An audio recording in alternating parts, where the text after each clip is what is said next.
kahirapan, kawalan ng hustisya, matataas na mga presyo ng mga bilihin, kakulangan sa pagkain, tubig, trabaho, at iba pang mga pangangailangan ng mga tao. Ilan lamang ang mga ito sa mga problemang kinakaharap ng ating bansa sa ngayon. At kung tatanungin natin ng mga tao, karamihan sa kanila sa pamahalaan binibintang ang mga problemang ito, sa mga kakulangan sa kanilang aksyon, at sa korupsyon na rin nangyayari sa loob nito. Ngunit tingnan natin ang ibang mga bansa, katulad na lamang ng Amerika, sa Japan, sa Korea, sa mga bansa sa Europe, at iba pang mga maunlad na bansa. Hindi ba't may korupsyon na rin nangyayari dito? Ngunit hindi ito ang humahadlang sa pag-unlad ng mga bansa.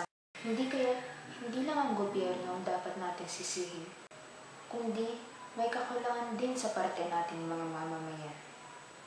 Tingnan na lamang natin ang mga tambay na walang ginawa kundi uminom, at bisyo, at iba pang hindi magandang mga gawain.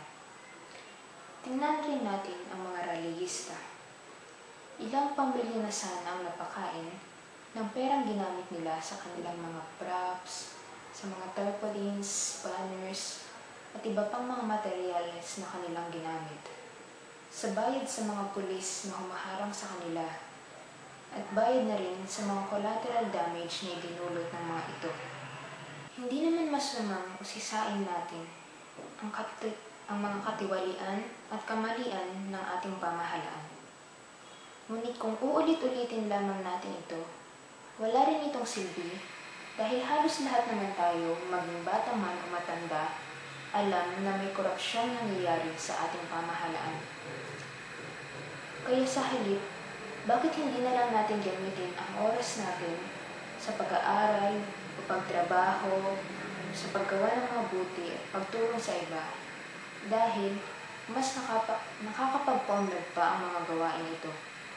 Tandaan sana natin na walang silbi ang isang perpektong pamahalaan na may mga tapat, matulungin at makatarungang mga opisyal kung pansariling kabutihan lamang ang iniisip ng mga mamamayan nito. Sana magsimula sa atin ang mga pagbabagong gusto nating makita sa mundo.